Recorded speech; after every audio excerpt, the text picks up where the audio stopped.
Nothing beats the feeling of a luxurious towel when you step out of the shower. Wrap yourself in nothing but the best with the My Pillow towel set. Guys, I've got these towels. They're the only ones I order right now. I absolutely love them. They're soft to the touch without any of that lotiony feel. For a limited time, get the My Pillow 6-piece towel set regularly $109.99 for only $39.99 right now. Go to mypillow.com and click on the radio listener square. Enter the promo code Carter, that's CARTER, or call 1-800-685-7221. While you're there, take advantage of the deep discounts on all MyPillow products, including the Giza Dream bed sheets and MyPillow premium pillows. Get your MyPillow 6-piece towel set for only $39.99. Only with my promo code, guys, Carter, CARTER. Call 1-800-685-7221 or visit mypillow.com today.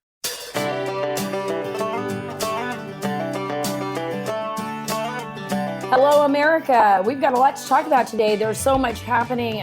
Tragically, what we're seeing in Afghanistan, we're going to talk about that, the assaults on and killing of women and children and the casualties on the rise in Afghanistan due to the Taliban. What happens to our interpreters? What happens to the longest war, right? I don't even like saying that anymore, but what happens there? And what are we doing in the future? I mean, how will we handle this? Really seriously, as the Taliban allows Afghanistan to become another safe haven for terrorists and Islamic State. We're already seeing them there. And Al-Qaeda, how are we going to handle that? I'm also here at the border in McAllen, Texas. Yes, back again in McAllen, where the bugs are bigger than your dog. I'm not even joking. I've never seen bugs so big in my life than I do at the Rio Grande. We'll talk a little bit about Biden's border cronies.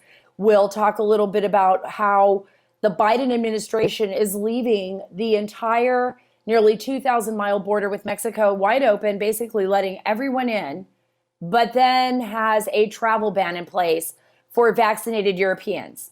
And the fact that the CDC wants us all to mask up again, even though we've been vaccinated. We are in crazy land. I'm also going to talk to you a little bit about what's happening with me, what's happening with others as far as big tech and how big tech is basically censoring. It's like the sci-fi movie Brazil or something. I mean, I don't even know. Big tech is now in charge. The bureaucracy is now in charge of the narrative and what you're allowed to say and what you're not allowed to say.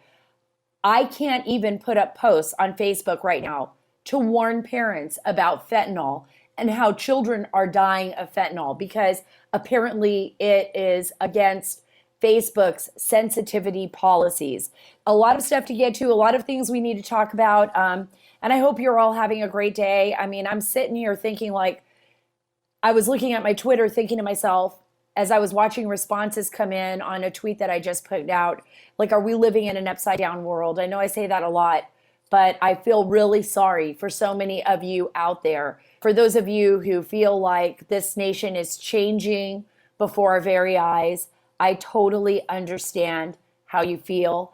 I'm there with you. And I got to tell you, it worries me just as much. Look, today's podcast is sponsored by the Association of Mature American Citizens. It is the fastest growing conservative 50-plus organization in America. Join today. I talk about it all the time. Do not join that other group being AARP. Join AMAC. That's AMAC.us/Carter, CARTER. You will not regret it. Where do I start? You know what? Let's start with President Joe Biden's Q&A regarding the Taliban, and then I'll get right into it. Trust the Taliban, Mr. President? You trust the Taliban, sir? Is that a serious question? It's absolutely a serious question. You trust the Taliban? No, I do not. The Taliban? No, I do not trust the Taliban. It's a silly question. Do I trust the Taliban? No. But I trust the capacity of the Afghan military, who's better trained, better equipped, and more competent in terms of conducting war. First of all, that's not true. Right now, I mean, I know the United States wants out of this. I know most of us are exhausted of it. I don't know why people say that, though. I'm going to tell you why. I hear this all the time. We're exhausted of war. We're tired of the war. We don't want to be in the war anymore. Most of you, me included, right now, because I haven't been back to the war zone in a few years, but most Americans have never, ever been to Afghanistan. They don't even have relatives that have ever served in Afghanistan. It's a small percentage of people that are an all volunteer force that have sacrificed so much for our nation fighting the terrorists in Afghanistan, including my husband and friends of ours who lost their lives in that region. I spent a lot of time covering that region as well as a journalist. I spent years of my life flying back and forth into Afghanistan and wondering, like, would this be the trip that I don't make it back home? Or would this be the trip where, I lose a leg? Or it was constantly that thought process because you're in a war zone, right? You're literally embedded in a war zone. That's how I chose to bring stories to you, to readers, to the American people, to tell them what was going on with our all volunteer force on the front lines of this country so far away that, it's hard to describe, but it's like almost being transported before the time of Christ in some areas. That's literally what it was like. I remember my first experience with out on the road with my Afghan sources, and I went by, we were up in Salong Pass, which is this long pass that goes by the Salong River. And we were on our way to Mazar Sharif, and we pulled over and to pick up some snacks, like on the side of the road. It was like this little tiny makeshift bazaar. And there was a man sitting on a hammock. I had this picture actually on my Facebook. So it was there for a long time. He was sitting on this kind of like makeshift hammock, and he had these two little kittens that were sitting next to him. He literally looked like Moses. Like if I were to picture Moses, he had a long white beard, a long white robe. He was petting this little cat. He laughed when I said hello to him. I guess they hadn't seen, he thought I was a tourist. Can you imagine being a tourist in Afghanistan during the war? Like the 1960s when people used to hike through Afghanistan. He hadn't seen a foreigner in a long time. And there were children running around and kids playing in the river. And I just felt like I had been transported in time. I said, this is what it must have been like. What it must have been like during the time of Christ. There was just no technology whatsoever. It was very rudimentary. People were, with nature. It was just a different world. And I know that for so many of us, it's like, it's exhausting hearing about Afghanistan. Some of you don't even remember 9/11, September 11th, right? A lot of you out there were maybe just not even born yet or too young to remember. But I remember it well. And I know the area of the world very well. I understand how these terrorists, like Al-Qaeda terrorists, how Islamic State, how these extremist groups think. And they're very patient, and they wait a long time and plan these attacks on our nation. It's just a different world. It's a different mindset. And the problem with Afghanistan is that the Taliban is very well aware of what they want and what they don't want. I've spoken to the Taliban many times while I've been there for comments and quotes and stories. They certainly hate the West. They hate our Western way of life. They are an extremist, religious, political group and criminal group. And they have been running that region fiercely for some time now. And they understand their own country. It's very difficult for us to operate in that different situation. But I want you to understand what's happening now that we announced all this big withdrawal and that we pulled everybody out. And now that the Taliban is going to take over Afghanistan. The one thing that Biden was right about is that they shouldn't be trusted. So I will give President Biden that. But the fact that they've negotiated the deals with the Taliban out of Qatar, because the Qataris are all in on that too, and they want to see the Taliban back in power. Remember, there's a lot of resources in that region that everybody's vying for. And that area of the world actually is a very important platform for anybody who's there, because you've got Iran, you have China, you have the stands like Tajikistan, Turkmenistan, all of those countries. You've got China very interested in the minerals and resources in that region. In fact, the Chinese were mining in Wardak province. You have Pakistan, you have India. So believe it or not, we're all the way over here in North America, but for our interests and for the rest of the world, Afghanistan as a platform was vital. That's why there's people that are very concerned about it. My friend Daniel Hoffman, who was with the CIA and spent a good portion of his life in that region of the world, is very concerned about this decision to withdraw and what that'll mean to America in the upcoming years. But right now, for the women and children that are there, who I was so grateful to know and to love and to speak with and to talk with, and some of them are still my friends, they are being slaughtered. They're being killed and wounded.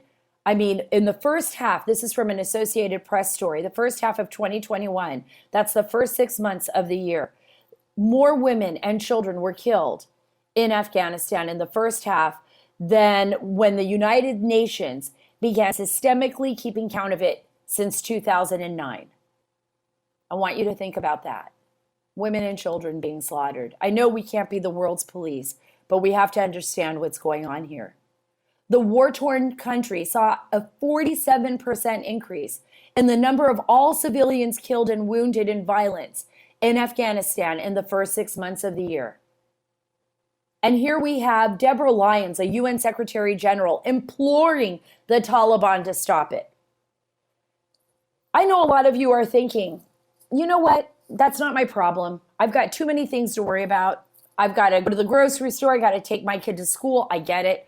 You know, I've got craziness happening in America. I've got President Biden. He doesn't even remember what he said yesterday, and he's the president of the United States. I've got too many issues here to deal with that. But I'm going to tell you this. One day, and I promise you this, Afghanistan will be back with a vengeance again. Because the Afghan Taliban, we didn't do our job in the very beginning. And the rise of the Taliban again is a detriment to us and to our future generations of Americans. Because that region of the world, if we don't, and I'm not saying we need full armadas and battalions of men, right? I'm not saying that. I'm not send down, the battalions. We're not going to do what we did before. We're not going to try to rebuild a nation. But if we don't have our eyes in Afghanistan, if our intelligence community doesn't have a platform close enough to monitor what's going on, which I don't believe we will, not significantly enough, because we're not going to have logistical backing in that region, then the Taliban will open that region again to the Islamic State. They're already there. I've been talking to my sources. We've got ISIS on the ground there. We've got Al-Qaeda on the ground. They're rebuilding, reconstituting both in Pakistan and in Afghanistan. And they will plan to target, if they're not already planning on targeting, our Western assets and the United States again. These extremists have no love, not even for their own women and children. They want to see us wiped off the face of the earth. The Western way of life for them is an affront to everything that they believe. You and I are nothing to them. Our children are nothing to them. So if there's any warning that I have for the Biden administration or any future administration, don't turn your eyes away from Al-Qaeda or from the Taliban or from the Islamic State. They have not gone anywhere. They may be quiet right now, they may be buried, but they will rise their head again, just like a phoenix coming out of the ashes, but they will come for us, and they will come for our way of life and our children. And what we saw in Paris at the Bataclan Theater, remember that? What we saw as far as targeting the trains in Spain, what we saw in Great Britain with the attacks, what we've seen here in the United States with terrorist attacks will be back. It will be back if we ignore it. I promise you that. That is a definite threat that still exists. And speaking of 9/11, I want to tell you about an organization that I absolutely believe in. Another organization that I am so grateful sponsors this podcast, and it's Tunnel to Towers Foundation. It honors our military and first responders who continue to make the supreme sacrifice of life and limb for our country, much like my husband Marty did. This is an organization that believes in our troops, that believes in our first responders, our law enforcement officials, and get this. To mark the 20 years since 9/11, the Tunnel to Towers Foundation is actually giving 200 mortgage-free homes to Gold Star and fallen first responder families with young children, as well as catastrophically injured veterans and first responders. You can't ask for more. In a moving tribute to the fallen, the foundation's chairman and CEO, Frank Siller, walks for the month of August through September 11th from the Pentagon to Shanksville, Pennsylvania, and then on to Ground Zero. We are going to be there. My family is going to be there with him at Ground Zero. That's what we plan on doing. Help this nation to never forget its greatest heroes. Do good in their honor. Donate $11 a month to Tunnel to Towers at t2t.org. $11 a month, guys. That is nothing really for the amount of good that this organization does. That's T2T.org. You won't regret it. You'll change someone's life. So let's talk a little bit about Biden's border cronies, guys. This is crazy. I mean, I can't believe what is going on here. They expect us to be so stupid, right? I'm here at the border. I was out on, out in La Jolla, which is in the Rio Grande Valley sector of the Border Patrol. It's an area that is literally flooded with people. I want to tell you how many people crossed into this area just last week. And these are the ones that were apprehended. Over 20,000.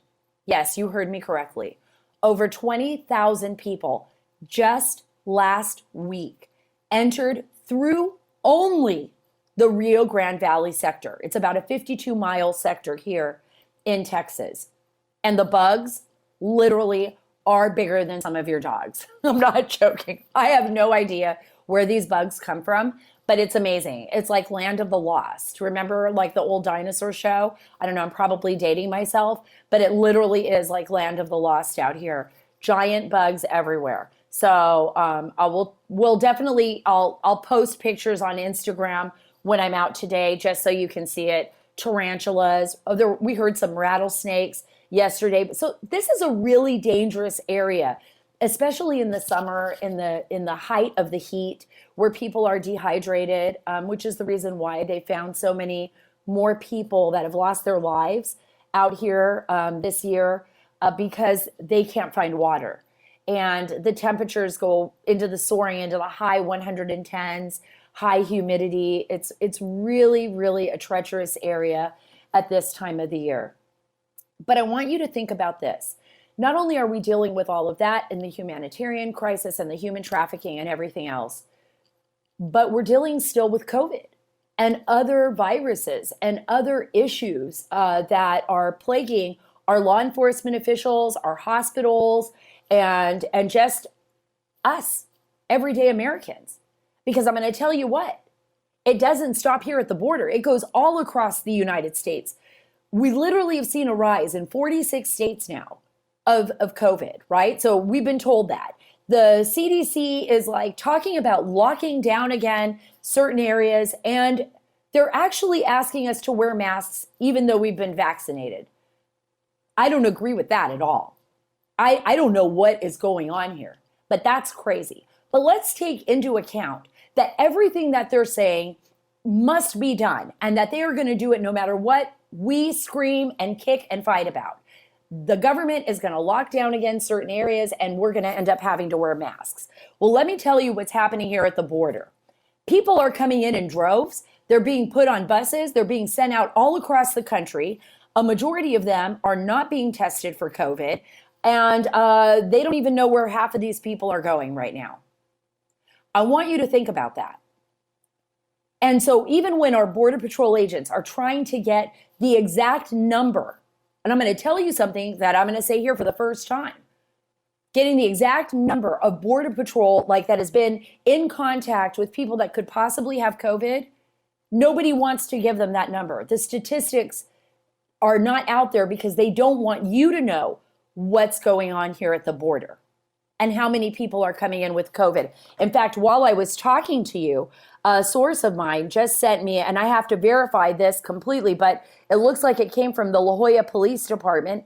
It's a source out of Border Patrol that is sending a COVID-19 alert to all of their, across the board, to all of their deputies, talking about the dangers that they're facing out here on the border because Border Patrol informed the La Jolla Police Department that on July 25th, 2021, that they have surpassed more than 1 million apprehensions in the month of June. And that a good portion of the people that are coming through, guess what? They have COVID, even if it's only 25%. But they're not testing everyone. I'm telling you this right now. They are not testing the people that are coming through, not all of them. And I spoke with officials here, state officials, high-level officials in the state of Texas, lawmakers, that have also informed me that no matter what, even at the governor's level, they are not getting the numbers of people infected that are coming across this border. Think about that. I want you to hear this. This is once again President Biden asked directly why travel is banned from Europe, but not countries with more COVID cases. Listen to this and tell me what's going on here, because I really don't know. Listen to it. We brought in the head of our COVID team because the chancellor brought that subject up. It's in the process of seeing how soon we can lift the ban. It's in process now, and I'll be able to answer that question to you within the next several days, what is likely to happen. I'm waiting to hear from our folks in our COVID team as to when that should be done. He doesn't even know. And I feel like this administration is playing us for fools, and I'm sick and tired of it. And I'm really sick and tired of the fact that nobody can answer a damn question about the vaccine, its safety issues, the issues that, and I mean, look, I am vaccinated. I've told you that. You know, I believe it's everybody's individual choice. I believe in vaccines, but right now I'm really concerned because this is not the same as other, issues that we've dealt with in the past. We are literally, really being played with. Why are they shutting down travel from Europe, but not from other countries? Why is the border wide open and people are flooding through? Why does Dr. Anthony Fauci say one thing one day and another thing another day? And why is it that now the Center for Disease Control and Prevention, folks, is telling us that we need to mask our children again? That just broke. As I was going through the why, up pops on my screen from the New York Post, CDC to recommend new indoor mask mandates, including in schools. How damaging has this been for our children? Is this political? Look, I believe it is. I believe it is. Why do we get the vaccines if we have to wear the masks all the time? Because if I have the vaccine and I've had COVID, and remember, I talked about this before, I had COVID with my family in December. 4 days, I was a little sick. I couldn't smell anything for a month, and I'm fine. At least I think I'm fine. I don't know, because nobody's answering my questions. And I'm frustrated. Now my child is going to have to go to school with a face mask on because the CDC is recommending it when children aren't even as affected by this virus. And I don't know what to say. I don't know how to feel right now. I'm upset. I'm angry about this. I think our children have been through so much. They have been through enough. I tell you, this is the reason why I am moving. I want more space. I don't know what's going on in our country. I'm worried about the fact that we're not allowed to even ask a question. And that's going to take me right into what's been happening to me with Facebook and with so many other people that I know. You heard my previous podcast, I'm sure, with Senator Marsha Blackburn. She wants and is demanding answers from the Biden administration, who openly, the Biden administration, we heard Jen Psaki say this, that they are going to censor people for what they see as false information. What their narrative is false. I can't even get the truth out of them. No wonder you all just turn off the news. No wonder you don't trust what's happening in our country. You know what they've done to me? I can't even put my clips up on Facebook of this podcast because they say I'm violating their sensitivity policy. I don't even understand that. The clips that I had on there had nothing to do with President Trump or the election. Remember, it was just about the election before. Now it's about everything. These clips are warning you that fentanyl is killing our children. That fentanyl is coming from China. Listen to this. The Chinese Communist Party will know everything about you. If you fly into Beijing right now, you will have to put an app on your phone that allows the Chinese Communist Party to follow you wherever you're at. The Chinese gangs, for example, the drug cartels in China, you don't think that the Chinese government is aware of what they are doing? You don't think that the Chinese government is aware when fentanyl goes to Mexico and when fentanyl comes into the United States? I have talked with intelligence officials. This isn't even just me making this up, okay? This is about intel officials, people that are focused on China, focused on Russia, focused on Iran, focused on our enemies, right? Focused on those that wish to do us harm. And they have called that the influx of fentanyl from Mexico into the United States, whether that it's being manufactured in Mexico or whether it's being manufactured in China, is irregular warfare against our country. Targeting our people, targeting our children, turning us into addicts, and killing people. Fentanyl is a weapon of mass destruction. But guess what? Facebook doesn't want me to tell you that. Facebook didn't want you to hear that Senator Marsha Blackburn is holding the Biden administration accountable for basically trampling our First Amendment and Fourth Amendment rights. This is a really serious situation, folks.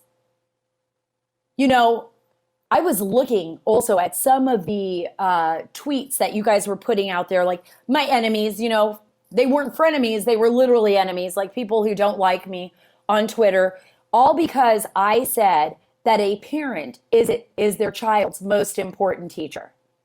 That a parent is their child's most important teacher. I absolutely believe that.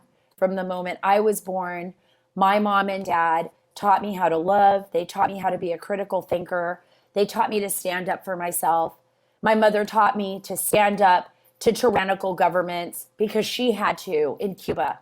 My father fought in World War II and in the Korean War and taught me that sometimes in life there are things worth dying for, things worth fighting for.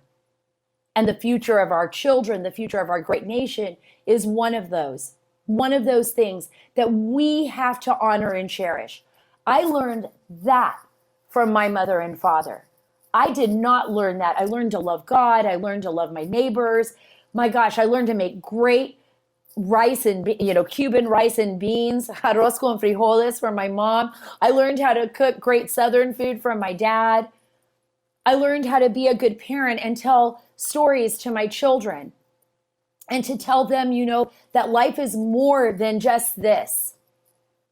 That it's more than cars and houses and clothing and, things that are, how do I explain? Things that are material. It's about our families. It's about our friends. It's about our nation. It's about loving one another and sacrificing.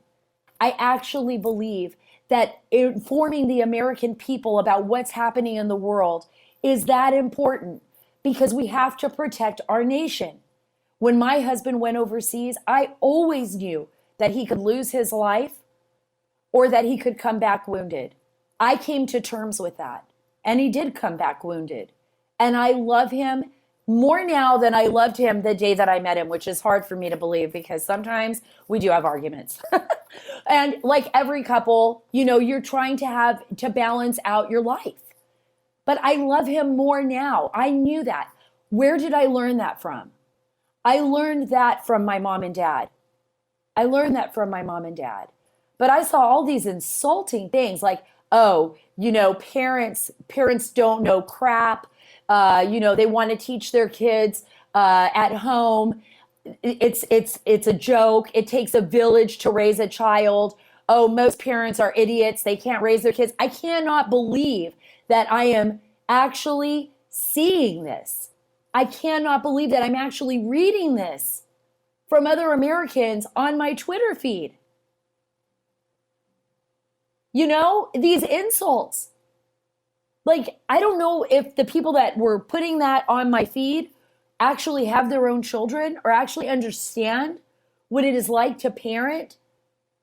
But you are the most important teacher in your child's life.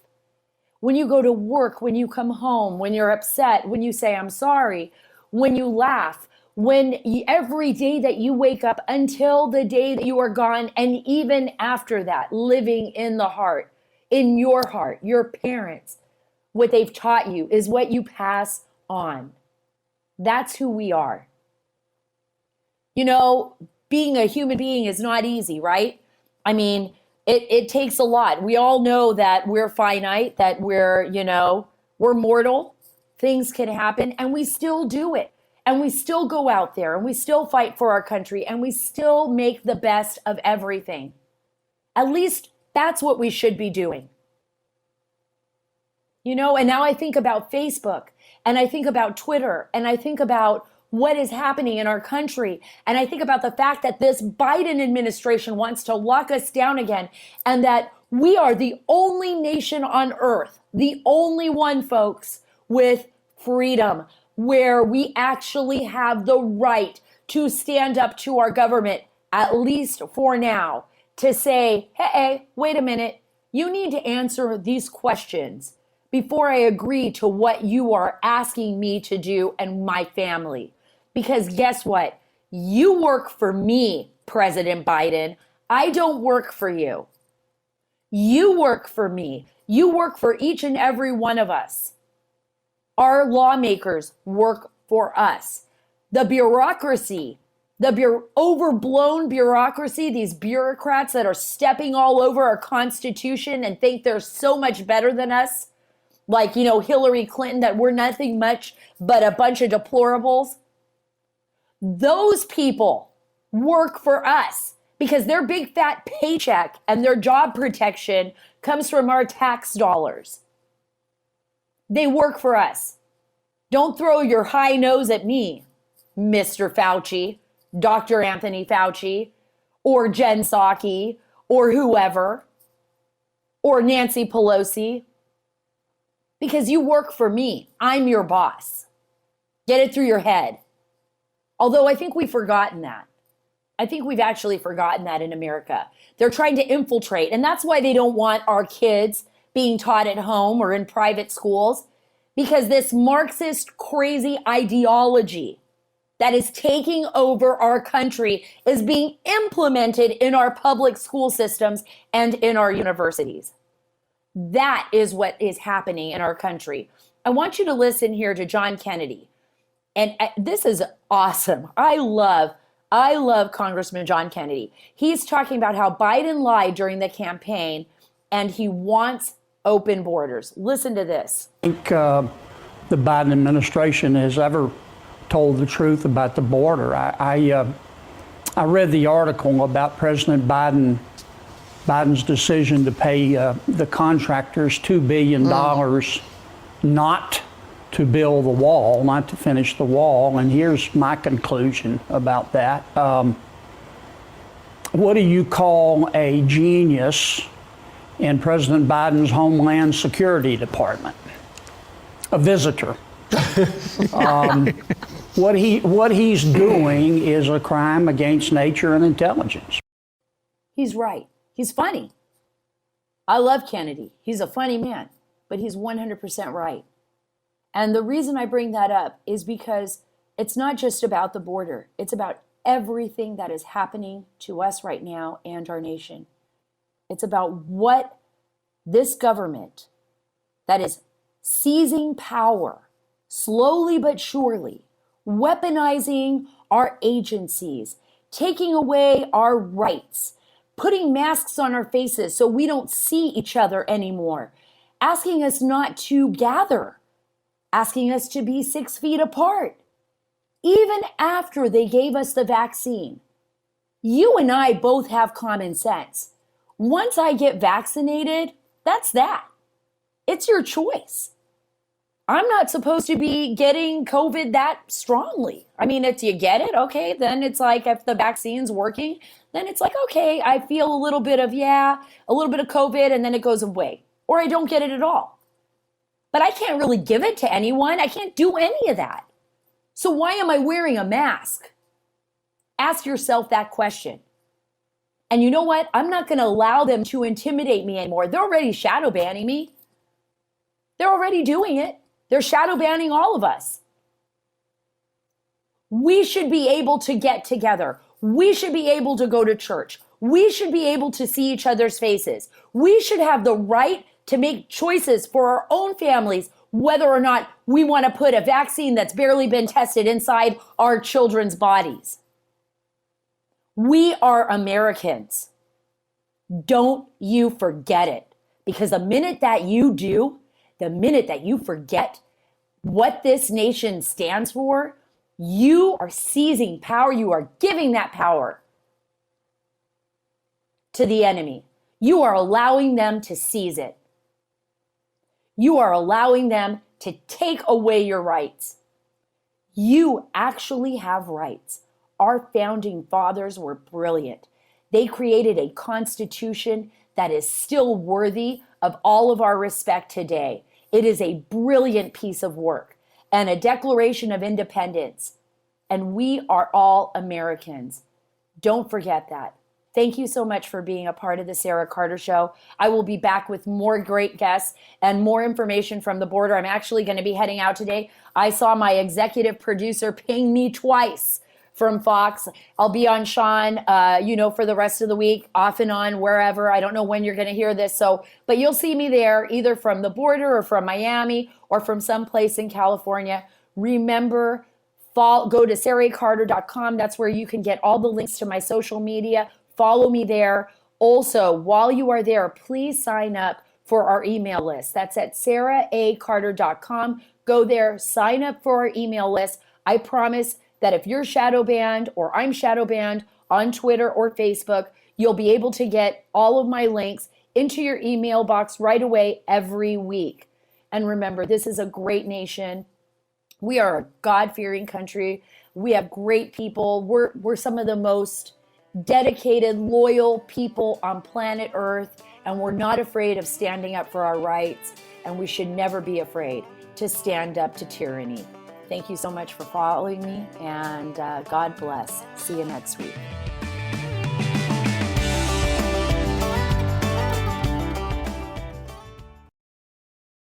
Today, I'm joined by Rebecca Weber, the CEO of the Association for Mature American Citizens. It's also known as AMAC. The most important question, I think, for so many people out there is, how much does AMAC membership cost? What does it cost the regular consumer? Yeah, so for $16 a year, okay, or less, you can join at a 1, 3, or 5-year membership.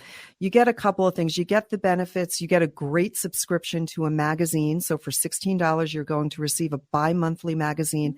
But your voice is now going to be heard in Washington. We take our marching orders from you. If you stand for faith, family, freedom, if you believe in the Constitution, if you believe in the greatness of America, if you believe in individual freedoms and everything you just said, Sara, $16 is not a lot of money to join the 2.3 million members that are really fighting hard to ensure that America remains the best country in the world. Rebecca, thanks so much for being with me today. I'm honored to have you and AMAC as a sponsor for the Sara Carter Show.